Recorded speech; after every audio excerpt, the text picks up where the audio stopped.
오늘은 신명기 6장 1절부터 3절에 있는 말씀을 가지고 가족을 향한 축복이라는 말씀의 은혜를 함께 나누려고 합니다. 우리 옆에 분들에게 이렇게 이야기해 봅시다. 함께 예배드리니 참 좋습니다. 시작. 한 번 더. 오늘도 하나님의 말씀을 잘 들읍시다. 시작. 오늘도 하나님의 말씀을 잘 들읍시다. 감사합니다. 저는 요즘 답답한 인생을 살고 있습니다. 큰 소리도 못 내고 높은 소리도 못 내고 남들이 성대가 나갈 때 나는 그러지 않을 거라 실은 장담했습니다. 그래서 제가 성대 나가고 의사가 이거 심각한데요 라고 했을 때 얼마나 회개인지 몰라요. 하나님, 제가 자만했고 교만했습니다. 아니, 절대 그럴 리가 없다. 왜냐하면 저는 중고등학교 때 학교 선생님들이 그랬어요. 기차 화통을 삶아 먹어내라. 그냥 목소리가 큰 그런 그냥 자연스럽게 해도 항상 큰 소리가 났던 그런 사람이기 때문에 원래 또 노래 부르는 것도 좋아하고 또 이렇게 누군가에게 뭘 이렇게 가르치는 것도 좋아하는 그런 사람이다 보니까 전혀 신경을 거의 안 썼는데 근래 들어와서 조금 불편하다 했지 이게 그렇게 심각했나 생각했다가 이제 우리 성도님들 같이 찬양 예배 드리면서 이제 어떤 분들은 목사님 그럴 줄 알았다, 목사님 성대 나갈 줄 난 이미 눈치를 챘다, 그렇게 큰 소리로 막 통성으로 기도하니 안 나가는 게 이상하다, 별소리를 다 들었습니다. 저 역시 사람은 함부로 장담하면 안 됩니다. 아멘. 우리 옆에 분들이 이렇게 말합시다. 함부로 장담하지 맙시다. 시작. 함부로 장담하지 맙시다. 여러분, 우리가 살아가다 보면 지금 형편이 아무리 좋아도 함부로 장담할 수 없는 것이 우리의 인생입니다. 여러분, 가족들이 화목해도 언제까지 화목할지 모릅니다. 내일이라도 무너질 수 있는 게 인간의 관계이기도 합니다. 이걸 뒤집어서 생각해보면 오늘 관계가 안 좋아도 내일 또 좋아질 수 있는 것이 또 인간의 관계이기도 합니다. 그러니까 참 알고 보면 아무것도 아닌 것 때문에 서로 상처가 되고 서로 힘이 되고 서로 고통이 될 때도 있지만 또 희한하게 아무것도 아닌 것으로 인해서 이게 봉합이 되고 관계가 괜찮아질 때도 있어요.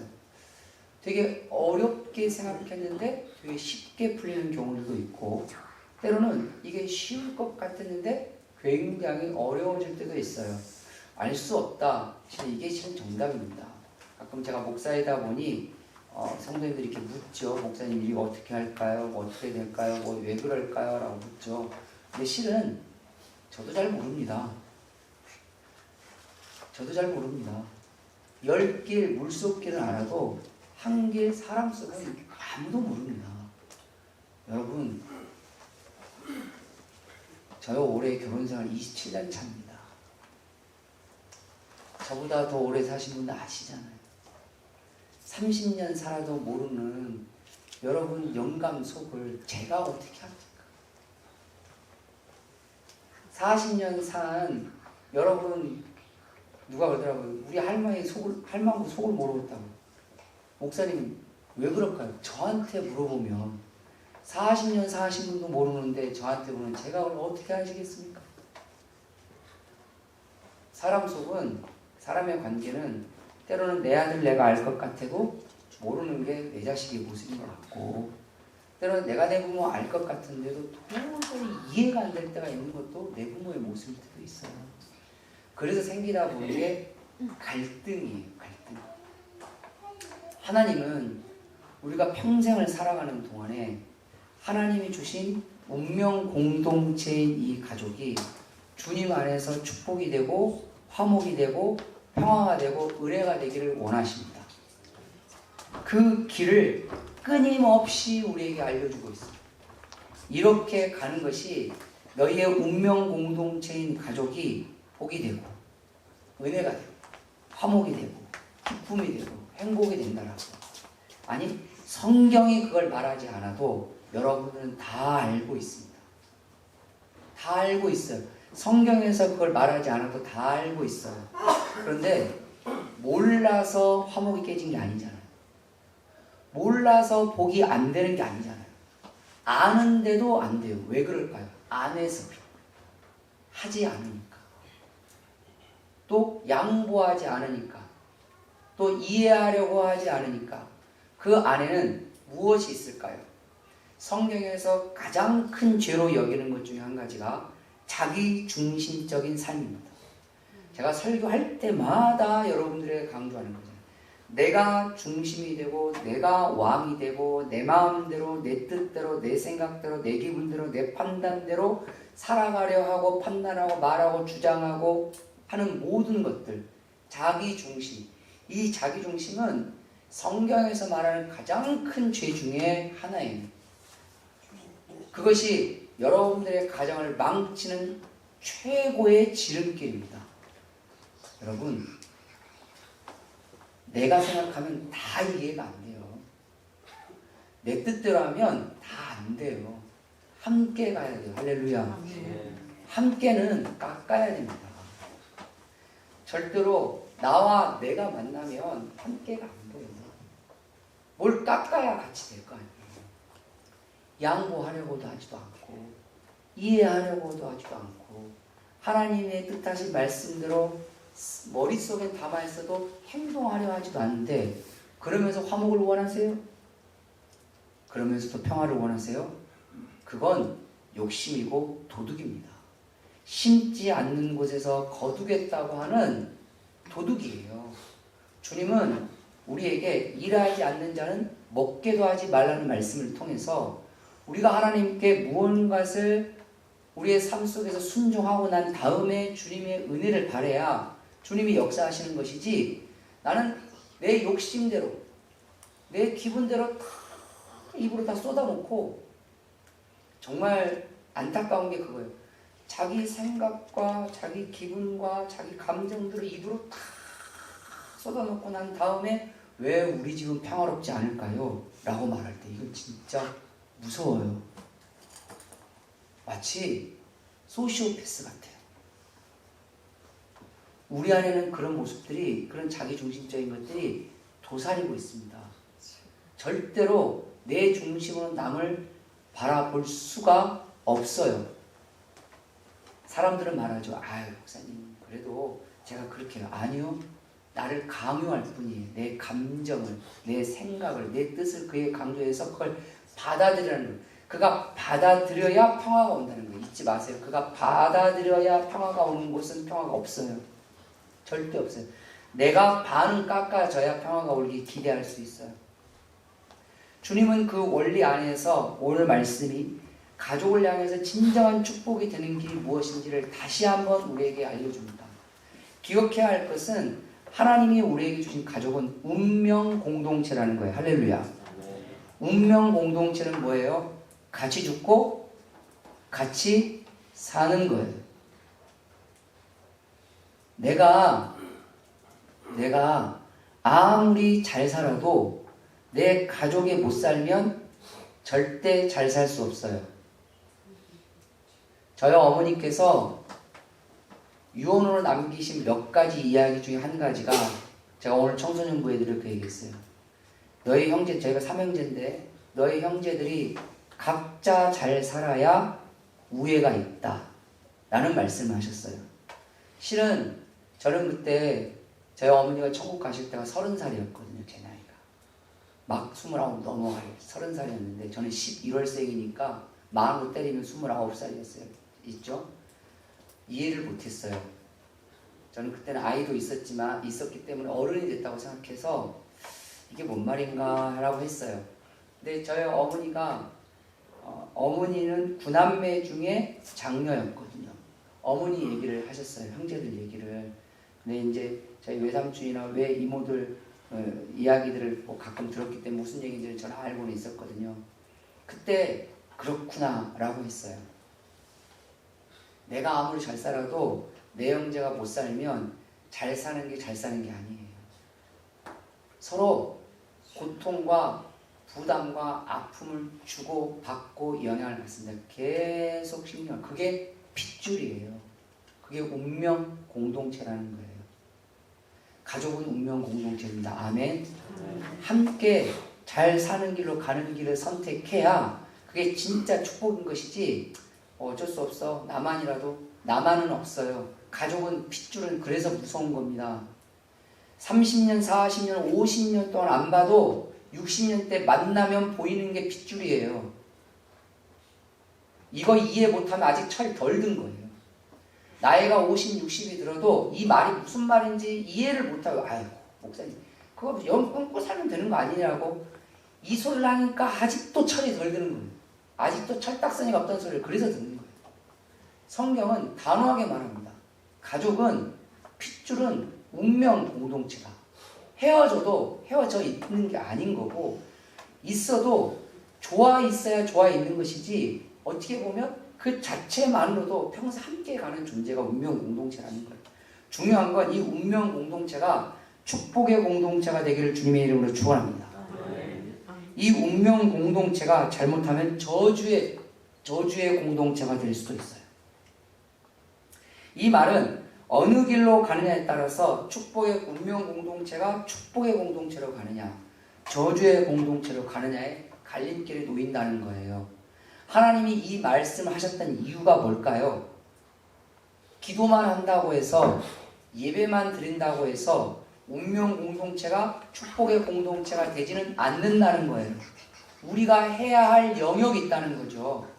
그 해야 할 영역을 하고 하나님께 기도할 때 하나님 우리가 해놓은 걸 지키는 거죠. 잊지 마세요. 인간은 내가 한 일을 지킬 수 없는 존재가 인간이에요. 인간은 일을 할 수 있지만 그 일의 결과를 인간은 끝까지 지킬 수 없어요.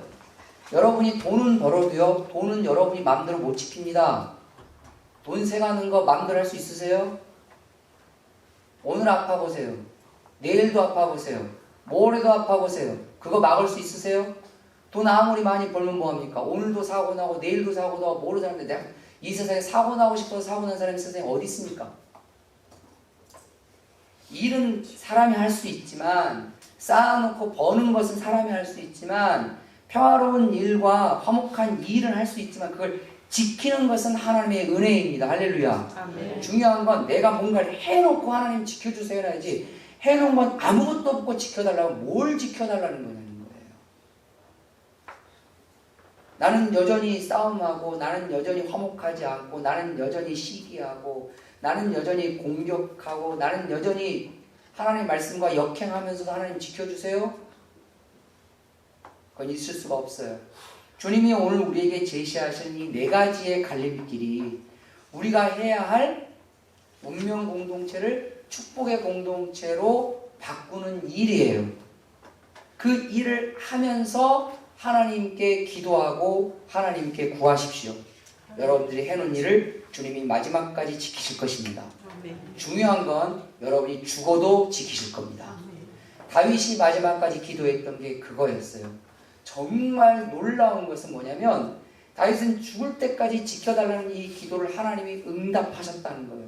하나님 어떻게 응답했어요? 하나님이 그렇게 해주겠다고 도장 찍어준 거거든요. 성경에 보면 다윗의 후손들이 각종 일들에 휘말립니다. 그때마다 하나님께서 다윗의 후손들에게 뭐라고 말씀하는지 아세요? 너희의 선조 다윗을 보고 내가 이렇게 하는 거예요. 다윗을 보고 그 후손들의 왕권을 지켜주시고 그 후손들의 땅과 나라를 지켜주시고 그 후손들의 가족들을 지켜주셨어요. 왜? 다윗이 해놓은 일을 하나님이 지키셨다는 거죠. 그렇다면 하나님의 사람들이 하나님의 말씀을 받고 그 말씀을 받은 대로 하나님이 무엇을 지시했으며 운명 공동체가 축복의 공동체가 되도록 그들이 무슨 일을 하였을까? 오늘 말씀을 통해서 그걸 깨달으시기를 주님의 이름으로 축원합니다. 그래서 우리 가족이 진정한 축복의 공동체가 되려면 첫 번째로 교육의 축복이 이루어져야 합니다. 교육의 축복이 이루어지도록 우리가 가족을 향해서 나아갈 때 그 가족은 축복의 길로 나아가고 그리고 하나님께 기도할 때 하나님이 그걸 지키신 줄 믿으시길 바랍니다. 할렐루야. 부모는 자녀를 교육해야 될 의무와 책임이 있습니다. 너무 지극히 당연한 거잖아요. 그렇죠? 그런데 자녀도 성경을 가만히 보면 자녀도 부모를 가르치고 교육해야 될 책임과 의무가 있습니다. 이건 무슨 말일까? 여러분 나이 드신 부모님들 배울 게 없다고 생각하시는 건 큰 오산입니다. 사람은 죽을 때까지 배우는 존재예요. 사람은 죽을 때까지 배워야 돼요. 그래서 당연히 부모는 자식을 가르쳐야 되지만 자식도 부모를 가르치는 길을 만들어 가야 돼요. 삶에 대해서 때로는 이 세상에 대해서 가끔은 부모님들 중에 교만하신 분들은 나는 배울 게 없다라고 생각하시는 분들이 있어요. 겸손하세요. 여러분 젊었을 때 자식을 가르치셨죠? 나이 들었으면 자식에게 배우세요. 제발 덕분에 좀 배우세요. 자식에게도 좀 귀를 좀 여시고 자식에게도 마음을 여셔서 다 큰 자식이 어머니, 아버지 이건 이런 겁니다. 심지어는 모르는 것을 이야기해도 제가 얼마 전에 어떤 분하고 이야기하는데 아버지가 은행 일을 잘 모르시나 봐요. 은행 일을 늘 평생 일만 하시고 돈만 넣을 줄 알았지 은행의 여러 가지 업무 보는 걸 잘 모르시는가 봐. 근데 나이 좀 몸이 불편하시니까 가까이 가기 이렇게 은행까지 요즘 또 은행 시간도 짧고 또 가면 대기 시간도 길고 막 이러니까 아들이 알려준 거예요. 뭘로? 인터넷으로 은행 일 보는 법을. 앉아서 아버지 글로 다 일 켠다. 2 뭐한다. 3 뭐한다. 그걸 그 아들도 정말 친절해. 세상에 그런 아들도 없어. 근데 나중에 아버지가 배우다 짜증을 내시는 거예요. 아들을 위해서 은행 일을 배우는 거예요. 자기를 위해서 은행 일을 배우는 거예요. 짜증을 내시는 거예요. 나중에는 역정을 내시는 거예요. 그럼 뭐라고 줄 아세요? 네가 와서 하라고. 그럼 그 자식놈은 노냐고. 부모님들이요 배우세요. 할렐루야. 부모가 가르칠 때 자식이 배우는 것이 예의인 것처럼 자식이 가르칠 때 부모가 배우는 것도 뭐다? 예의예요. 예의. 어머니 음식 맛이 조금 이상해요. 기분 나빠 좀 하지 마세요. 자식이 심지어는 사위나 며느리가 그 얘기를 할 정도 되면 얼마나 많은 생각을 했겠어요. 내 자식이 내 아들이 내 딸이 그 얘기해도 쉽진 않아요. 솔직히. 그런데 며느리나 사위가 어머니 음식 맛이 좀 이상하네요. 이 말을 할 때는 진짜 정말 버릇없는 그런 이상한 인간이 뭘까? 그 말 한 자체도 쉽지 않아요. 왜 그 때문에 역정을 내세요? 뭐가 문제인지 물으시라죠. 여러분 세상에서 가장 좋은 교육이 뭔 줄 아세요? 세상에서 가장 좋은 교육은 묻는 겁니다. 묻는 거예요. 뭐가 그러느냐? 요즘 너무 짠 것 같아요. 요즘 너무 매운 것 같아요. 요즘 어떤 것 같아요. 그런가? 그럼 서로 같이 길을 찾아보면 되잖아요. 과거에는 실력이 좋았는데 점점 떨어져. 다 그만한 이유가 있잖아요. 언제까지 우리가 신경이 곧 살아있어요? 나이가 들면 미각도 떨어지고 후각도 떨어져. 당연히 떨어져요. 그래서 거기서 컴플레인을 넣은 거죠. 음식이 좀 이상한 것 같다. 그러면 그러냐 하다가 내가 요즘 코가 비가 그래서 이렇구나. 어떻게 하면 좋을까? 물으세요. 물으시라고. 성경은 신명기는 특별히 가르치고 배우라는 말씀이 굉장히 많습니다. 물론 성경에서 말하는 가르치고 배우는 게 가장 크게 세 가지가 나와요. 첫 번째는 영성이에요. 소위 인성이라고 말합니다. 예수님을 믿는 사람의 인성을 영성이라고 말합니다. 솔직히 요즘은 인성을 가르치는 데가 없어요. 학교에서는 인성 안 가르칩니다. 자, 우리 교회 출신 중에도 초등학교 교사가 있어요. 제가 물어봤어요. 요즘 학교에서 얼마만큼 정도의 인성을 애들에게 가르치냐? 목사님, 아예 없어요. 선생님들 자기들 자발적으로 인성교육을 조금 하면 모를까? 아예 없어요. 기회가. 심지어는 거기서 말을 조금 잘못하면 소송 걸려요. 그러니 교과서 교재에 있는 내용만 가르쳐야 해요. 그러면 가정 가서 인성을 배웁니까? 교회 외에는 인성을 가르치는 곳이 거의 없어요. 이 세상에. 학원 가면 인성을 가르칩니까? 그러니 아이들이 예의가 없고, 그러니 아이들이 인내가 없고 사랑이 없고 용서가 없는 거예요. 성경 오늘 1절 말씀에 보면 너희의 하나님 여호와께서 너희에게 가르치라고 명하신 명령과 규례와 법도라. 너희가 건너가서 차지할 땅에서 행할 것이니, 그 인성, 영성을 성경은 계속 우리에게 가르치는 거예요. 어떻게 살아가는 것이 진정한 사람다운 삶이냐. 말 어떻게 하라, 생각 어떻게 하라, 마음을 어떻게 하라, 행동을 어떻게 하라. 주님은 계속 우리에게 말씀하시는 사람다운 사람, 특별히 하나님의 백성이 어떻게 사는 그 인성과 영성을 가르치라는 거예요. 근데 이것은 부모가 자식에게 가르쳐야 되냐면 자식도 나중에 부모에게 가르쳐야 해요. 왜요? 나이가 들면 영성도 떨어져요. 감각도 떨어지고 영성도 떨어지고 판단도 떨어지고 생각도 떨어져요. 그래서 아무것도 아닌 일 때문에 상처받고 아무것도 아닌 일 때문에 오해하고 아무것도 아닌 일 때문에 시기해요. 젊었을 때는 안 그랬어요. 제가 전사 때 할머니 구역을 담당한 적이 있었어요. 할머니들 만날 때 그때 제가 27 뭐 이럴 때였거든요.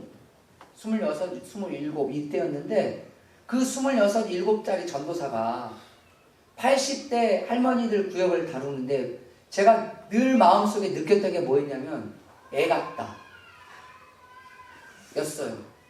애 같다 였어요. 아무것도 아닌 일 갖고 삐져요. 아무것도 아닌 일 갖고 시험 들고 아무것도 아닌 일 갖고 서로 화내고 어떻게 보면 유치원생들 싸우는 거 똑같아요. 한 번은 거기 구역장이 제일 젊었어요. 68. 그분이 그 순천향병원, 천안 순천향병원 청소 노동자로 계셨거든요. 근데 구역 안에서 구역 예배 끝나고 뭐 이렇게 조금 하다가 손도 몇 분 다쳤어요. 제가 보면 마치 유치원생들 싸우는 것 같은 거예요. 제가 보기에. 우리 준영이 그때는 유치원도 안 다녔는데 준영보다 더 못해. 그냥 마음이 그랬어요. 아, 왜 저러지? 이렇게 쳐다보고 있었거든요. 그것도 그쪽 구역 예배는 방쪽 한 구석에 등에 전사가 이러고 돼요. 그 앞에서 막 그런 거예요. 근데 그 68 되신 구역장님이 저한테 보는 거예요. 전사님 그러려니 하세요. 그리고 그 다음에 나이 들면 다 저렇게 돼요.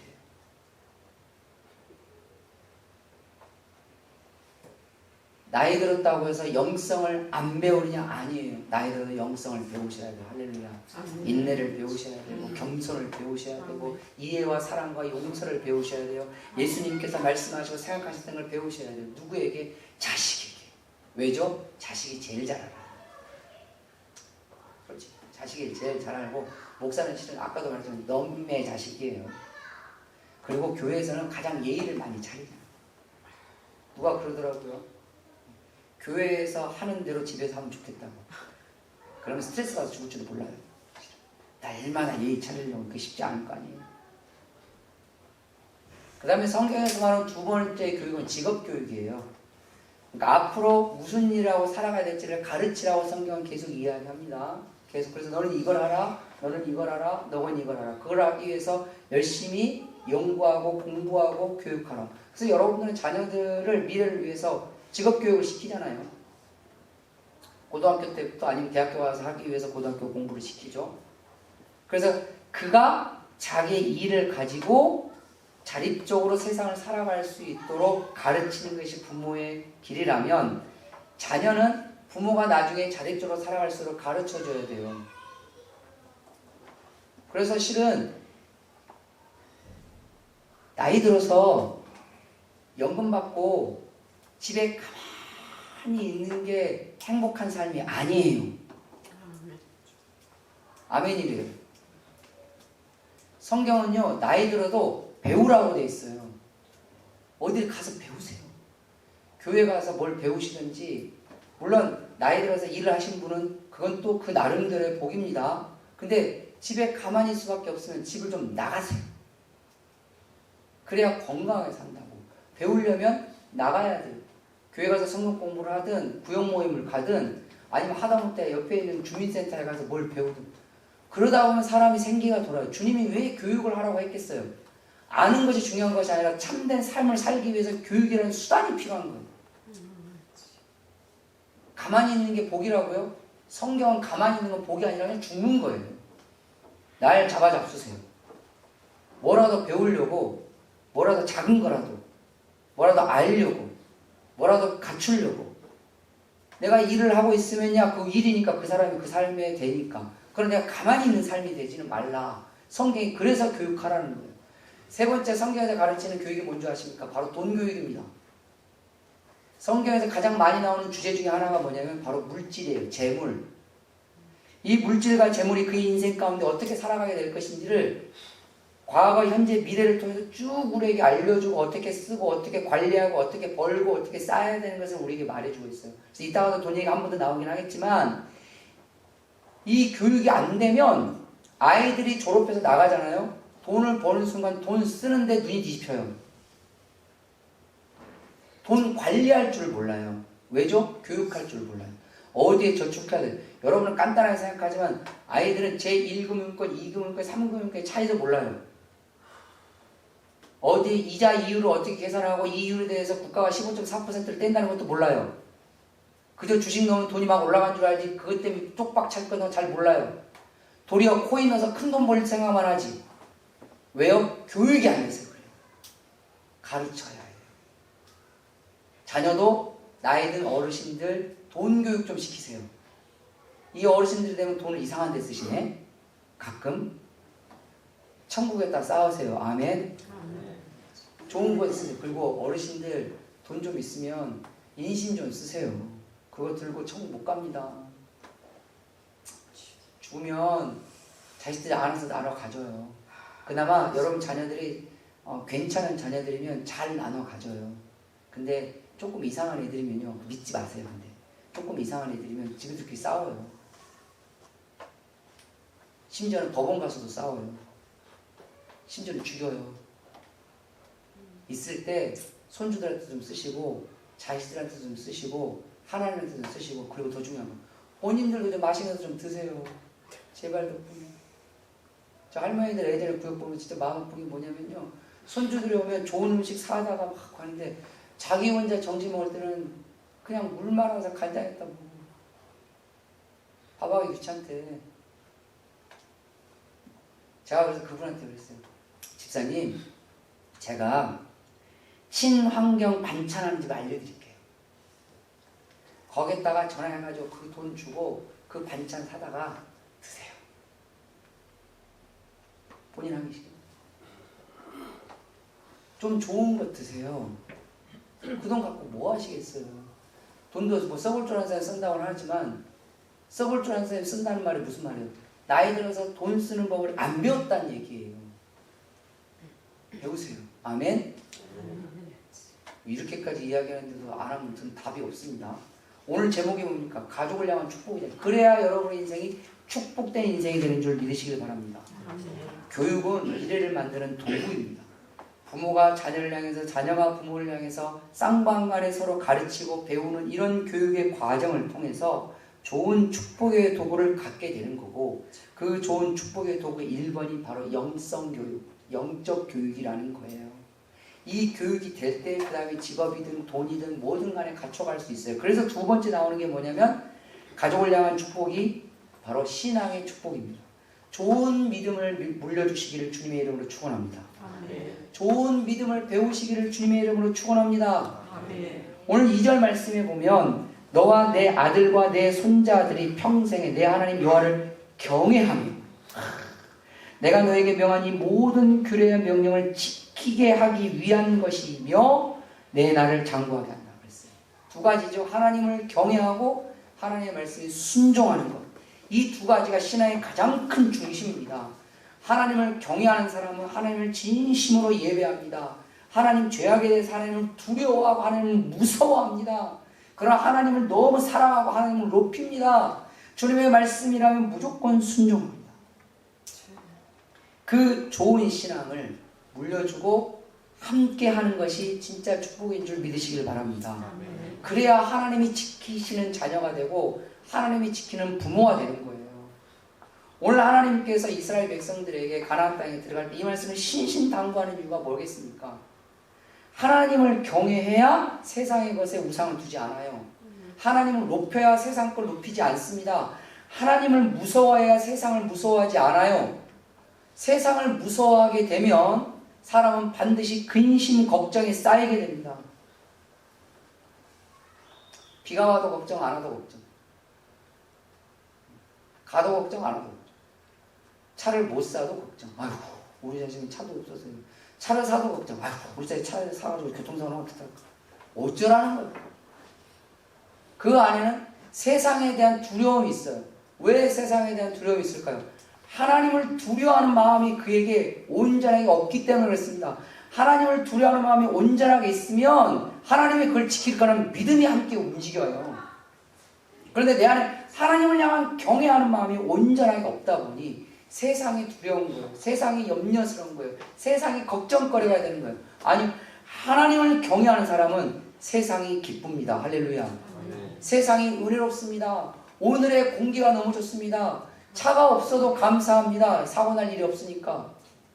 차가 있어도 감사합니다. 차를 굴리고 다니니 편하게 다닐 거예요. 감사합니다. 해가 나죠? 그러면 내 아들이 소금을 잘 팔 거니까 감사합니다. 비가 나죠? 내 아들이 우산을 팔 거니까 감사하죠. 해가 나면 오늘은 우산 장수 내 아들이 쉬는 날이구나. 쉬었다가 살면 좋겠네. 맑은 날이 비 오는 날이잖아요. 아유, 소금 장수 내 아들이 오늘 좀 쉬는 날이네. 생각을 바꿀 수 있는 게 하나님을 경외하는 사람이에요. 하나님을 경외하는 사람은 믿음의 생각을 하고 긍정적인 생각을 하고 감사의 생각을 하고 축복의 생각을 하게 됐어요. 그런 사람들이 하나님의 말씀에 순종한다는 거예요. 왜요? 하나님이 이렇게 하시겠다 했으니 그 말씀에 순종하면 그 다음 누가 책임질까? 하나님이 책임지시잖아요. 그들에게 주님이 말씀하신 게 뭐예요? 너의 믿음대로 될지어다. 할렐루야. 근심 걱정하는 사람이 무슨 믿음이 있습니까? 말은 믿음이 있지만 마음에서는 믿음이 없으니 자기가 걱정하는 거 아니겠어요? 자기가 염려하는 거 아니겠어요? 자기가 세상의 것을 두려워하는 게 아니겠어요? 스데반 집사가 세상을 두려워하지 않았기 때문에 하나님의 복음을 들고 끝까지 나아갈 수 있었던 것입니다. 그가 두려웠으면 언제든지 불을 걸렸겠죠.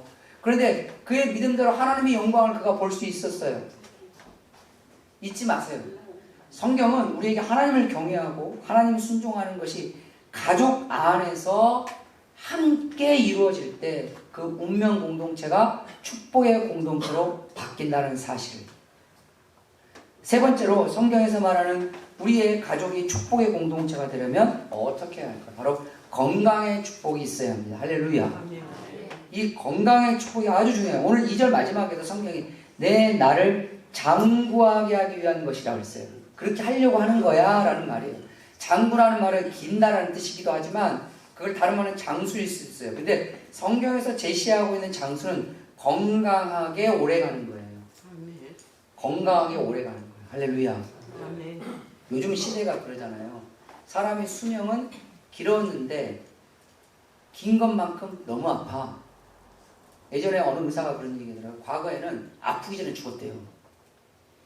더 아프기 전에. 그러니까 60전에 다 죽었어. 근데 지금은 너무 오래 사니까 문제는 아픈 걸로 오래 가. 주님은 건강하게 오래 가기를 우리에게 원하십니다. 할렐루야. 그게 가족 안에서 이루어지는 건데 중요한 게 있습니다. 그러면 성경에서 말하는 건강이 육신의 건강만을 말할까요? 아닙니다. 성경에서 말하는 건강은 크게 세 가지를 말해요. 첫 번째 육신의 건강, 두 번째 정신의 건강, 세 번째 영적인 건강이에요. 여러분의 가정 안에서 육신이 건강하고 정신도 건강하고 마음이 편해야죠. 집에 몸은 멀쩡한데 마음이 불안해. 맨날 정신. 그러면 그 집에 살겠습니까? 보면 사람에게 가장 많이 스트레스를 주는 기관 중에 하나가 가정이라는 데이터가 있어요. 가족이 가장 많은 스트레스를 준대요. 가족이 정신 건강에 제일 안 좋은 영향을 준대요. 자, 오늘 신문을 보니까 그 얘기 나오더라고요. 그러면서 데이터 나온 거예요. 자식들이 부모에게 스트레스를 주고, 배우자가 배우자끼리 서로 스트레스를 주고, 부모가 자식에게 스트레스를 주는 거예요. 서로가 서로에게 스트레스를 주고받고, 너도 스트레스를 주고 너도 스트레스를 받고, 서로 주고받고 같이 죽는 거예요. 성경은 마음의 병은 반드시 육신으로 나온다고 돼 있어요. 그건 하나님 하신 말씀이니까 틀린 바가 없겠죠. 내 가족에게 좋은 음식 주고 스트레스를 주는 건 죽이겠다는 뜻이에요. 서로에게 평안을 주시기를 주님의 이름으로 축원합니다.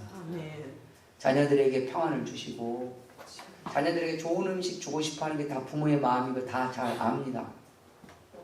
그런데 부모에게 자식이 부모를 잘 섬기는 방법 중에 하나가 좋은 음식을 대접하는 거예요. 부모님들에게 좋은 음식 대접하세요. 아멘. 내 자식에게 주는 것보다 더 좋은 걸로 잘 섬기세요. 아멘. 아멘은 안 하기만 해요. 아멘 하세요. 누가 그러더라고요. 내 자식에게는 그 한우를 주고 나한테는 삼겹살을 줘서 기분이 너무 나빴다고. 그래서 제가 기분 나쁘셔도 된다 그랬어요. 그건 기분 나쁠 일이라 그랬어요. 그런데 너네 집 저 집은 한우 주고 시금치 주던데 그랬더니 그건 나쁜 욕을 하셨어요. 그래서 욕을 하지 마시고, 좋은 음식을 준 것만큼 평안을 주셔야 돼요. 할렐루야. 그리고 좋은 음식을 주는 것만큼 평안을 주고 기도를 주세요. 그러면 육적인 건강과 정신의 건강과 그리고 영적인 건강, 이 세 가지의 건강, 즉 이걸 온전한 건강으로 표현할 수 있습니다. 여러분이 영육간에 하나님 앞에 강건하다는 뜻이 뭐겠어요? 온전하게 건강하라는 거잖아요. 그게 가장 잘 이루어질 수 있는 것이 바로 가정입니다. 교회에서는 실은 거기까지 할 수는 없어요. 근데 가정에서는 할 수 있어요. 어떻게 보면 우리의 많은 질병의 원인들의 많은 부분이 가정의 확률이 굉장히 높습니다. 실은. 많은 걸 먹고 많은 것을 쓰고 많은 걸 듣고 보는 곳이 가정이잖아요. 그렇지 않을까요? 그것이 다 그 사람의 육신에게, 그 사람의 정신에게, 그리고 그 사람의 영혼에게 영향을 주는 거예요. 물론 유전적인, 저는 개인적으로 유전적으로 좀 문제가 하나 있긴 하지만 유전적인 문제도 있는데 그 유전도 결국 가정에서 오는 거예요. 그런데 그래서 저희 어머니가 굉장히 미안해 하셨어요. 저희 어머니를 통해서 유전적으로 제가 좀 안 좋은 게 있었으니까, 우리 저희 형제 다 마찬가지니까 저희 어머니가 돌아갈 때 굉장히 마음 아파하셨어요. 그런데 그래서 그러신지 더 잘 관리해 주시려고 더 애쓰셨어요. 근데 아시잖아요. 멀쩡한 인간들보다 제가 더 건강했어요. 요즘 이게 나가서 문제지. 이거 돌아올 겁니다. 이제 드디어 목이 아파옵니다. 중요한 것은 우리가 가정 안에서 서로의 건강을 축복만 하지 마시고 함께 움직여 달라는 거예요. 운동도 혼자 못합니다. 같이 할 때 할 수 있어요. 가끔 그냥 아무 이유 없이 밖에 산책하자고 밤에 좀 끌고 나가세요. 예전에 어느 분이 그런 얘기 하시더라고요. 자기 영감이 살아있을 때는 가끔 밖에라도 나갔는데 이제 없으니 밖에 나갈 일이 없다고. 되게 마음 아팠어요. 가족은 그런 거예요. 건강히 서로 챙겨주고, 좋은 걸로 챙겨주고, 음식으로 챙겨주고, 맛있는 걸로 챙겨주고. 물론 몸이 나쁜 건 많이 주지 마세요. 맛있는 걸로 챙겨주고, 때로는 평안으로 챙겨주고. 그러니까 있을 때 잘하는 말이 그래서 나온 거예요. 나중에 없을 때 후회하는데 뭐합니까? 나중에 주님 나라 가서 만나는 소망은 있긴 하겠지만 중요한 사실은 하나님이 주신 그 가족이 정말 건강의 축복의 은혜를 누리려면 주님 안에서 이 말씀대로 서로가 서로에게 살피고 좋은 것으로 평안으로 기도로 함께 할 때 그 가정이 건강한 공동체가 되어 갈 것이고 하나님이 그 가정을 건강한 공동체로 지켜 주실 것입니다. 그게 주님의 은혜예요. 마지막 네 번째로 성경을 통해서 바로 물질의 축복입니다. 오늘 3절 말씀에 보면 이스라엘아 듣고 삼가 그것을 행하라. 그리하면 내가 복을 받고 내 조상들의 하나님 여호와께서 내게 허락하신 같이 적과 꿀이 흐르는 땅에서 내가 크게 번성하리라. 그러셨어요. 여기서 크게 번성은 물질적인 재물의 축복을 돈 얘기를 하는 거예요. 냉정히 따지면. 근데 중요한 건 뭐냐면 이 물질은 세상을 살아가는 아주 중요한 필요이지만 죽이는 독약이기도 합니다. 이게 진짜 무서운 거예요. 나를 살릴 수도 있고 죽일 수도 있어요. 또 이 물질은 하나님을 섬기는 좋은 헌신의 도구가 되기도 하지만 하나님을 버리는 타락의 도구가 되기도 합니다. 그래서 가정에서 성경은 말한 거예요. 가정에서 오늘 3절의 중심도의 앞이 이스라엘아 듣고 삼가 그것을 행하라. 이 말은 뭐냐면 물질의 축복이 그 가정에 있으려면 먼저 하나님을 향한 물질에 대한 영성이 있어야 된다는 거예요. 그러니까 물질에 대한 영성이 있어야 그 물질이 나를 죽이는 독약이 아니라 우리 가정을 살리는 축복의 도구가 될 거예요. 그 물질의 영성이 있어야 하나님을 버리는 타락이 되지 않고 하나님을 섬기는 아주 좋은 헌신의 도구가 될 거라는 사실입니다. 그래서 물질의 축복이 되려면 어떻게 될까? 아주 중요한 세 가지 원칙이 있어요. 뭐냐면 주고 받을 때 거룩함이 있어야 되고 쌓고 관리할 때도 당연히 거룩함이 있어야 되고 쓰고 사용할 때도 당연히 거룩해야 돼요. 이게 무슨 말이냐? 벌 때도 깨끗하게 보세요. 제가 오늘 청소년부애들에게 그랬어요. 깨끗하게 버는 원리 가장 중요한 거. 어디서 쉽게 편하게 돈 준다고 하면 절대 가지 마라. 세상은 뭐가 없다? 공짜 없다. 공짜는 세상에 딱 두 군데밖에 없어요. 가정과 교회. 그 외에는 다 피싱, 낚시예요. 다 낚시예요. 전부 다 낚시예요. 얼마 전에 신문에 보니까 청년들이 아르바이트를 하는데 쉽게 돈을 벌 수 있다고 이렇게 공고를 냈어요. 그래서 거기 했단 말이에요. 여기서 뭘 받아서 저기로 옮기면 되는 거예요. 나중에 알고 보니까 보이스피싱 운반책이었다는 사실 나중에 알았어요. 그러면 자기는 몰라서 거기에 가담한 거잖아요. 그럼 처벌 안 받을까요? 아니죠. 몰라서 가담해도 범죄는 범죄입니다. 그래서 멀쩡한 대학생이 처벌받았어요. 너무 마음이 아팠어요. 근데 그 친구는 딱 쉽게 편하게 큰 돈을 벌 수 있다는 것에 너무 간 거예요. 그냥 단순하게 생각한 거죠. 성경은 절대 쉽게 돈을 벌 수 없다고 되어 있어요. 시작이 뭐죠? 돈 버는 경제활동의 출발점이 누구였습니까? 아담이었습니다. 하나님 아담에게 경제활동을 말씀하실 때 첫 번째 하신 말씀이 뭔지 아십니까? 너가 땀을 흘려야 얻는다. 할렐루야. 이건 성경이 말하는 물질의 대원칙이에요. 땀 흘리지 않고 얻는 돈은 절대 거룩한 게 아니에요. 심지어는 성경에 보면 너희가 창기나 아니면 세상의 범죄를 통해서 얻은 수익이 하나님께 헌금해서 주님이 그것을 절대 받지 않는다. 도리어 그 물질이 너에게 화가 된다라고 말씀하셨어요. 그러니까 이 말은 뭘까요? 내가 거룩하게 내가 땀 흘려서 열심히 일해서 내가 벌지 않는 돈으로 가족을 부양하거나 교회 헌금을 해도 도리어 그게 뭐가 된다고요? 화가 된대요. 화가. 내 돈 쓰고 화가 돼요. 내 돈 쓰고. 제 고향 친구 중에 조폭이 있습니다. 뵐 친구들이 다 있죠. 조폭이 있습니다. 순천 땡땡땡 나이트클럽에 영업사무로 있었어요. 좀 오래 있었어요. 이 친구가. 기골이 장대하고 싸움 엄청 잘하고 학교 다닐 때부터 막 그랬던 친구였어요. 근데 이 친구가 어느 날 고향 갔을 때 봤는데 고민이 생겼어요. 저는 조폭하고도 친합니다. 근데 고민이 생겼어요. 무슨 고민이냐면 아들이 당시 중학교 1학년으로 올라가는데 이 아들이 아빠 뭐해? 라고 물은 거예요. 직업이 뭐냐? 그때까지 아빠 직업이 뭔지 몰랐어요. 얘는 그냥 대충 얼버무렸거든요. 말을 그냥 회사 다녀 이렇게 이야기한 거예요. 근데 중학교 1학년 되면 바보가 아닌 이상이야. 그러지 않을까요? 바보가 아닌 이상이야. 알지요. 애들은 아빠가 바보야. 애들은 내가 볼 때 애들이 더 똑똑해. 애가 대놓고 이야기한 거예요. 아빠 조폭이지. 요즘 애들은 말을 함부로 해요. 그래서 내가 그 아버지 그 아들아.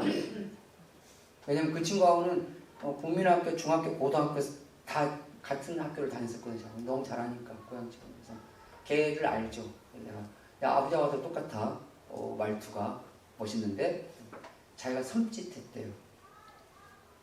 근데 조폭이 세상에 제일 두려워하는 게 누군 줄 아세요? 자식이에요. 마누라도 안 무서워하는데 자식이 무서워요. 그 다음 이 친구가 고민이 된 거예요. 돈을 엄청 많이 벌어서 좋은데 문제는 내 직업. 이제 아들이, 그러니까 아들이 왜 그동안 자기하고 이렇게 했는지, 사이가 안 좋고 자기를 피하고 뭐 자기들 했는지 이해가 되는 거예요. 나는 아들 눈에 뭐로 보여요? 범죄자로 보이는 거죠. 부모 입장에 어떻게 했어요? 얼마나 그 마음이 그림이 있겠어요. 결과론적이지만 여러 가지 과정이 있었으나 결국은 그걸 그만뒀어요. 그만두고 이제 다른 일을 하는데 좀 힘들어요. 가끔 옛날 생각이 난대요. 가끔 옛날엔 참 쉽게 돈을 벌었는데 지금 너무 힘들게 돈을 버니까 가끔 옛날 생각이 난다고 하는데, 버는 것도 깨끗해야 그걸 써도 깨끗합니다. 버는 것이 깨끗하지 않으면 그 돈을 쓰는 그곳이 화가 임합니다. 할렐루야. 그리고 그것을 거룩하게 쌓고 관리하는 것도 굉장히 중요합니다. 그래서 아까도 관리하는 것을 가르쳐야 해요. 어떻게 저축하는 것도 가르쳐야 하고요. 저는 우리 교회 청년들 애들 이렇게 나가서 돈을 벌잖아요. 그럼 이야기를 몇 가지를 해요. 그 중에 제1원칙, 돈을 벌면 헌금 생활 잘해라. 2번, 돈을 벌면 기부 꼭 해라. 심지어는 어떻게 할지 모르겠어요. 제가 아예 기부 약정서 가져와가지고 국제 기하대 지키고 매달 3만 원씩 자동이체. 그렇게 하는 애들도 있어요. 실은 기부 꼭 해라. 그 다음에 세 번째, 이거 관리 잘하라 라고 이야기해요. 투기와 투자의 차이점을 알려주고, 저축을 해도 어디에다가 저축을 하면 이율이 조금 더 있는데 거기는 3천만 원까지 비과세가 되고, 이런 것까지 목사가 알려줘야 돼? 목사님 왜 거기는 그 돈까지만 저축해야 돼요? 제2인 그런 거는 문을 닫을 수도 있어. 그런데 예금자 보호가 되니까 1인당 5천만 원까지 되거든. 그러니까 문 닫아도 그 돈은 받을 수는 있어. 우리나라가 망하지 않는 이상. 근데 우리나라 망하면 모든 은행 다 끝난 거니까 그건 끝났다고 봐야 돼. 이걸 목사가 가르쳐야 돼. 그리고 얘가 또 그걸 듣고 또 가서 실천을 했네. 여기 새마을 금고, 저기 새마을 금고 저축을 했어요. 라고 내가 가져오라 그랬어요. 그것까지 시켰네. 근데 또 얘는 순진해. 가져왔어. 보니까 같은 새마을 금고야. 그거 있죠? 예를 들어서 진난 새마을 금고인데 어디점 어디점. 그거 아무 필요 없습니다. 달라야 돼요. 같은 데면 망하면 같이 망하는 거지 안 되는 거 아니에요. 그러면 5천만 원까지 살리고 나머지 다 날아가는 거예요. 이제 하셨어요? 주요. 나중에 우리 유재만 집사님 금융에 대해서 한번 교육을 한번 이렇게 시키는 시간을 필요하지 않을까? 쌓고 관리하는 법이 굉장히 중요합니다. 그 관리의 제1원칙이 뭔지 아십니까? 성경에 공적인 기간 외에는 빌려주지도 빌리지도 말입니다. 왜 그럴까요? 공적인 기간은 웬만해서는 안 빌려줘요. 아시잖아요. 공적인 기관에서 나에게 돈을 안 빌려준다는 얘기는 나는 돈을 빌리면 안 된다는 뜻이에요. 딱 그렇게 이해를 하셔야 돼요. 그런데 안 되니까 딴 데 가서 돈 빌리다가 결국 사고가 나는 거죠. 저희 어머니 늘 말씀하셨어요. 돈 없으면 굶어라. 대원칙. 그래서 저희 아내가 맨날 저희 아들에게 얘기합니다. 돈 없으면 굶어라. 돈 없으면 굶어라. 나중에 네가 직장이 없으면 그냥 굶어라. 돈 쓰고 싶으면 일을 해라. 그러기 위해서 너는 대학을 다니는 것이야. 그러니 졸업하고 넌 취업해야 돼. 늘 주입을 시킵니다. 저희 아들이 귀에 딱지가 앉았어요. 졸업하면 집 나가야 되는 건가? 뭐 이렇게. 관리 굉장히 중요합니다. 성경의 관리에 대한 얘기도 잠언서에 잘 나와 있어요. 그리고 거룩한 걸 잘 써야 돼요. 돈을 진짜 예쁘게 쓰면 진짜 축복입니다. 돈을 아름답게 쓰면 그 삶이 진짜 아름다워집니다.